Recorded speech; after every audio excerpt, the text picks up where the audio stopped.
Dr. Jan Huben, please come, and Professor Lakshmi Tatacharya. Professor Tatacharya, please. May I now take the opportunity to introduce Professor Nandita Krishna. Dr. Nandita Krishna obtained her PhD in ancient Indian culture from Bombay University, now Mumbai University, where she was also a Hera scholar. She has been a professor and a research guide at the C.P. Ramaswamy Institute of Indological Research, affiliate to the Madras University, and is the president of the C.P. Ramaswamy Foundation. Her areas of specialization include Indian iconography and environmental history. She is the author of several books including Sacred Plants of India, Sacred Animals of India, Book of Demons, Book of Vishnu, Penguin publication, Balaji Venkateswara, Ganesha, and the art iconography of Vishnu Narayana, among other her publications. I am happy to welcome you, madam, for coming over and presiding over this session. I would request you to preside and conduct the proceedings. Please introduce the speaker. It is there at the back. History of the Sanskrit tradition at the École pratique des hautes études, section des sciences historiques et philologiques, PSL Research University, Paris. His publications include the Pravargya Brahmana of the Taittiriya Aranyaka, an ancient commentary on the Pravargya ritual, and the Sambandha Samuddesha, chapter on relation, and Bhartrhari's philosophy of language. Professor Huben.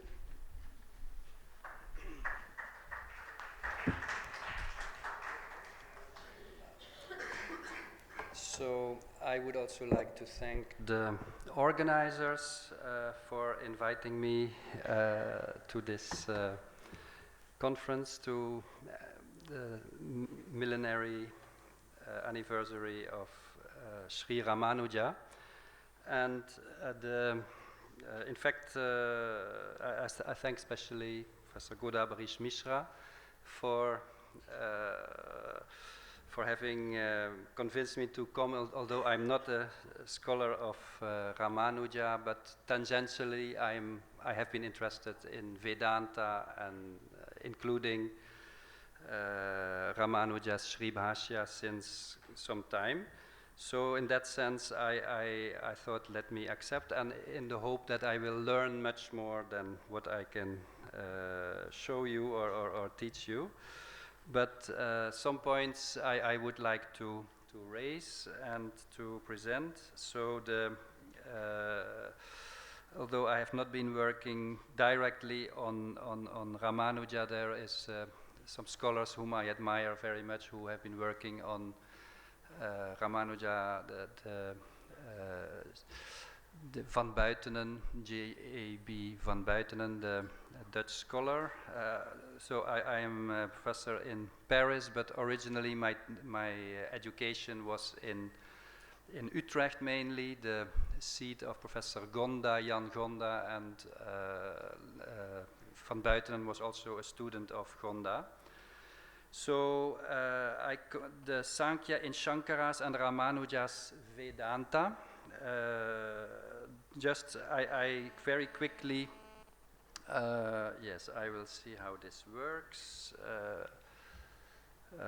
This one, yes. So very quickly, the overview of what I try to present in 30 minutes. First, I would like to render homage to those sages who are felt to radiate peace.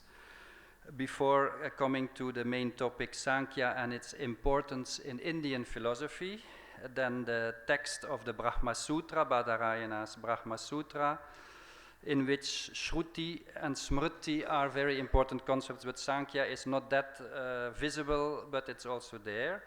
But then later on, the main point, in fact, is how did the two Vedanta philosophers, Shankara and Ramanuja, deal with Sankhya. and then the conclusion. So, let me see, like this. I'm going. So to render homage to the sages who either objectively they radiate peace, or at least subjectively they are felt to radiate peace. I would like to quote two verses which are in fact written by a scholar from Benares. It's anonymous, anonymous verses. Two anonymous verses, and I feel that it is in praise of Shankaracharya of the 40s, 1940. But in that verse is expressed the experience of meeting that sage who radiates peace, and my interpretation or my intuition is that perhaps if we would have met Ramanuja, we would also have met someone of similar radiance, who is also called Yatindra, like Yatiraja. We had the lecture by Professor Srilata. So, Yatyatsthanam pavitri kirtam amala padanyasatah prema purnam dhara somasya shashvat prakatita suguna pravahat tatra tatra satvotrekah sphatodbhedana vishadatarah shrila saukhyapti hetuh bhadram satpushtim apa drutataram abhitah pranta bhage samaste. Purna janapti prakarshat vimalataram abhut antariksham samagram prabalyan tatra punji kirtam akhila manah shantir asaditacha prapta shreyah pravardhih sam abhavat akhilam yasya karunyatastam brahmanandam yatindram pranamata satatam chetanajnana siddhyai. So we see the experience of this Sanskrit scholar. He expressed it in two sragdharas, but there is also, apparently there is something is underlying in that experience, and what is that? It is perhaps a principle that has been expressed in ancient Indian knowledge systems quite a long time ago, and so I have referred in my own simple shloka. I have summarized the concepts from the Yoga Sutra. So, yasya himsa pratisthasti tyajyate tasya sannidhau vairas tathacha lokesmin heyam dukham anagatam. So this Yoga Sutra 235, which is partly reformulated in the first part of my verse, expresses that principle of radiation of peace, which is also found in the two Sragdhara verses in praise of the ascetic sage.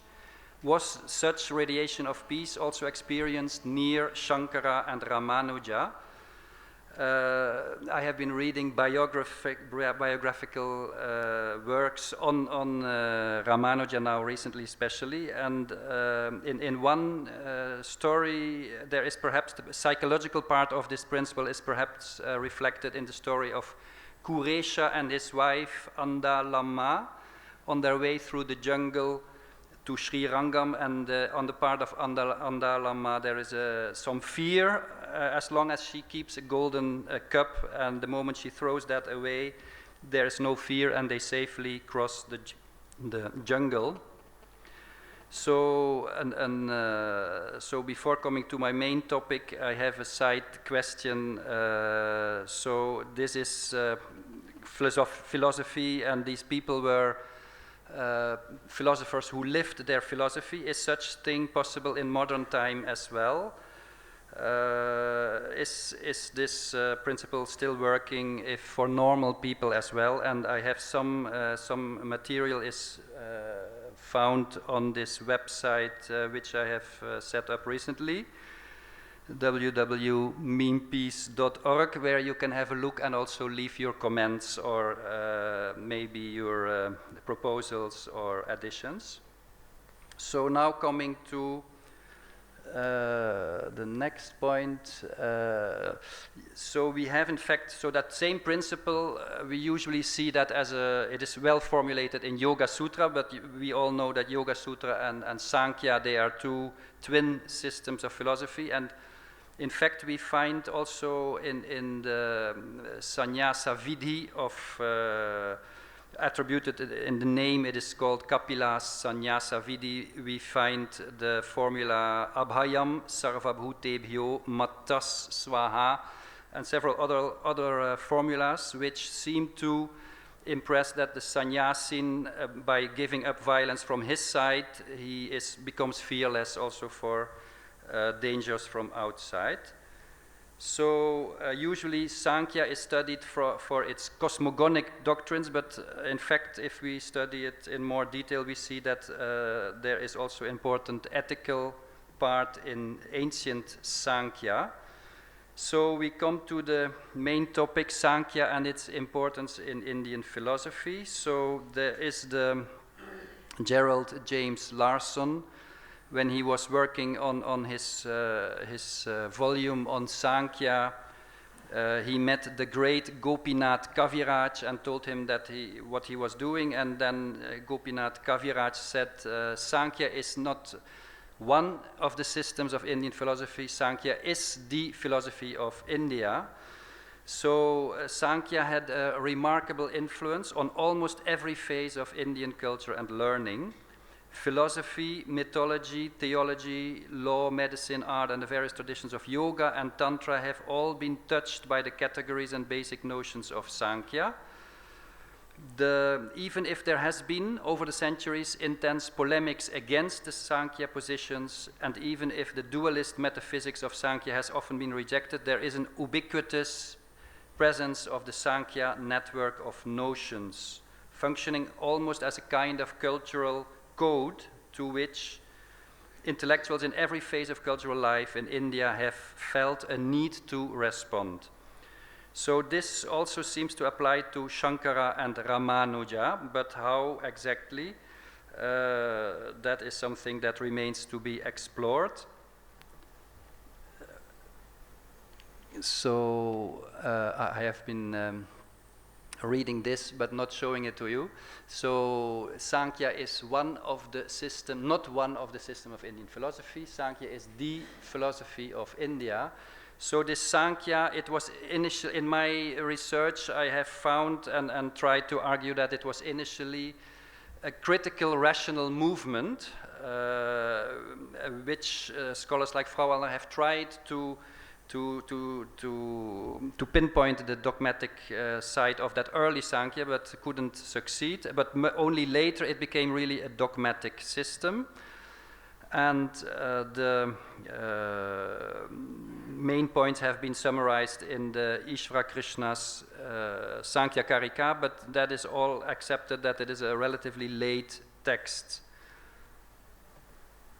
So then we come to the text of the Brahma Sutra, where we find many references and discussions of Shruti, of Smriti, and also Sankhya. However, Sankhya, strictly in the text of the Brahma Sutra, it is never mentioned very explicitly in that name, and nor do we find very much, very concrete. But what we do find is the very general concept of Smriti, and also some Smriti texts are rejected. So the important passage is 211 in the Brahma Sutra, Smriti Anavakasha Dosha Prasanga.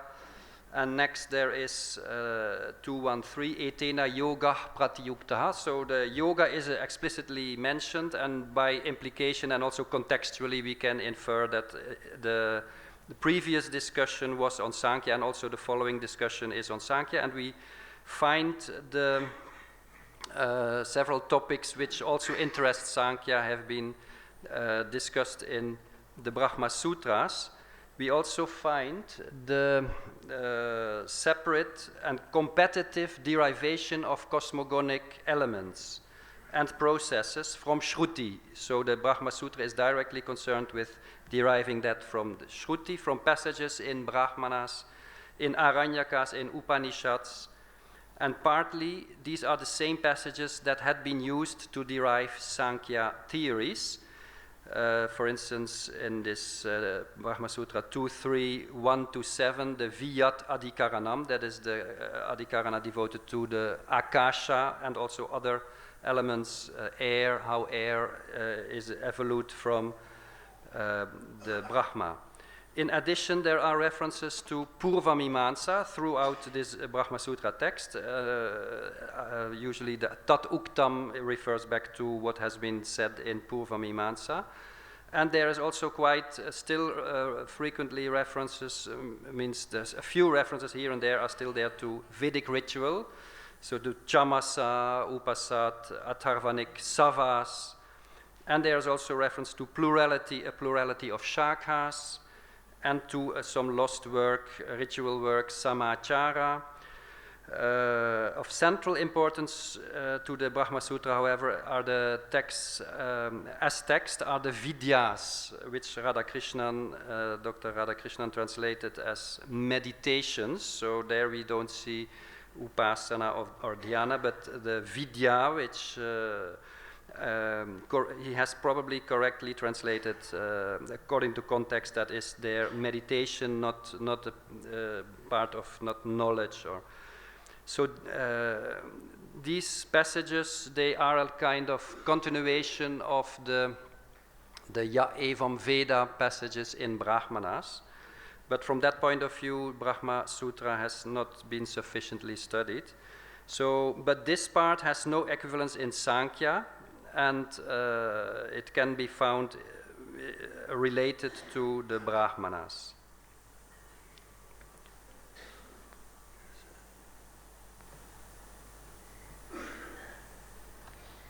So we proceed to the two Vedanta philosophers, Shankara and Ramanuja. How did they deal with Sankhya?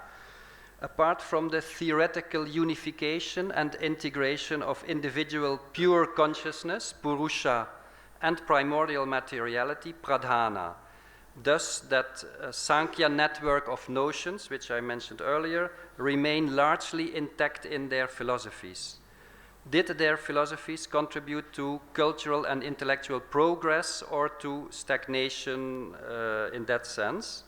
Does Shankara, later on followed by Ramanuja, interpret this first sutra which starts to deal with Sankhya according to Shankara, that is 115, Ikshater na Shabdam.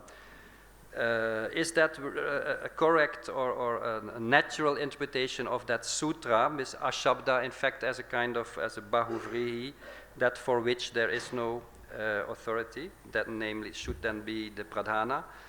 So was that interpretation, is that a convincing one, objectively speaking, to interpret that immediately? The number 5 in this first pada, which is of the Samanvaya chapter, is that correctly interpreted as a frontal attack on Sankhya? In that sense, Ramanuja has followed Shankara, but other scholars, other commentators, they have Vijnana Bhikshu and Baladeva Madhva, they interpret it in a quite different way. And in fact, in a sense, more in harmony with the theme of the first Adhyaya. So the Avirodha Adhyaya is the second one, where the polemics against Sankhya fits in a better sense. So this is, as I told, it is work in progress from this point of view. So what needs to be investigated should be that explicit polemics against Sankhya, which are not always equally convincing if you study it objectively. And in addition, it would be useful in my view to study two test topics. Like there are many topics where Brahma Sutra and also the Sankhya are speaking about, and these the two topics which in my view would be Most suitable ones are the topic of himsa, violence and non-violence, himsa, ahimsa. And that is in fact a topic which I have already explored in a study published in 1999, the To Kill or Not to Kill the Sacrificial Animal, where I have reviewed the Sankhya position of yoga, and also of various teachers of the several commentators on Brahma Sutra. Another topic which is, in my view, important to explore to judge the relationship between Vedanta and Sankhya is the substantiality of Akasha and of other elements, where Brahma Sutra is in fact more or less competing with the Sankhya which we know, but we don't know exactly what was exactly the Sankhya known by Shankara and Ramanuja, because the Sankhya Karika is late and the Shashti Tantra is lost, etc. So starting in that sense, continuing in that direction, we come to the topic of the